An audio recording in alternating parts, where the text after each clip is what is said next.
बहुप्रतीक्षित अमरावती विमानतळाचं उद्घाटन काल मुख्यमंत्री फडणवीसांच्या हस्ते मोठ्या थाटात झाले। मात्र उद्घाटनाच्या वेळी नामांतराचा वाद मात्र चांगलाच उफाळून आला। अमरावती विमानतळाला डॉक्टर पंजाबराव देशमुख यांचं नाव देण्याची मागणी असताना संत गुलाबराव महाराजांचं नाव समोर आलं। मात्र अमरावती विमानतळाला डॉक्टर पंजाबराव देशमुख यांचं नाव द्या, अन्यथा आंदोलन करू असा इशारा खासदार बळवंत वानखेडे यांनी दिलेला आहे। राष्ट्रवादीचे आमदार अमोल मिटकरी यांनी सुद्धा पंजाबराव देशमुख यांचं नाव देण्याची मागणी केली, तर नावाचा संभ्रम दूर केला पाहिजे अशी मागणी भाजप नेते अनिल बोडे यांनी केली आहे।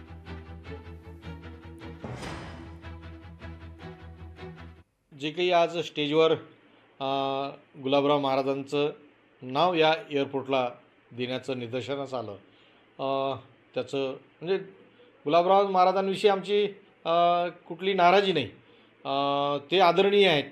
आम्हाला असं वाटलं की आज माननीय मुख्यमंत्री महोदय त्या नावाची घोषणा करतील, परंतु वेगळं चित्र पाहायला मिळालं म्हणून अनेक लोकांची आज मनं दुखलेली आहेत। या संदर्भात येणाऱ्या काळात निश्चितच या संदर्भात फार मोठं आंदोलन होऊ शकते। अमरावती विमानतळ असं नाव होतं आणि मुख्यमंत्री देवेंद्रजी फडणवीस, उपमुख्यमंत्री अजितदादा पवार, उपमुख्यमंत्री एकनाथजी शिंदे यांनी सुद्धा कोणत्याही नावाचा उल्लेख केलेला नाही आणि त्यामुळं हा संभ्रम निर्माण करणारे हे नुकसान करतात आहे, लोकांच्या भावना दुखावल्या जातात आहे।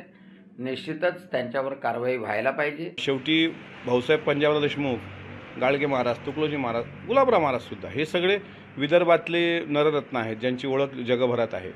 पण पंजाबराव भाऊसाहेब देशमुख हे देशाचे पहिले कृषी मंत्री होते आणि मला असं वाटते विमानतळाला जर उचित असं नाव कुठं असावं, जसं आता पुरंदर विमानतळाला जगद्गुरू संत तुकाराम महाराज विमानतळ, कारण देहू तिथे आहे, म्हणून पापळगाव अमरावती जिल्ह्यामध्ये येतं, त्यामुळे भाऊसाहेबांचं नाव देणं उचित होईल असं माझं मत आहे।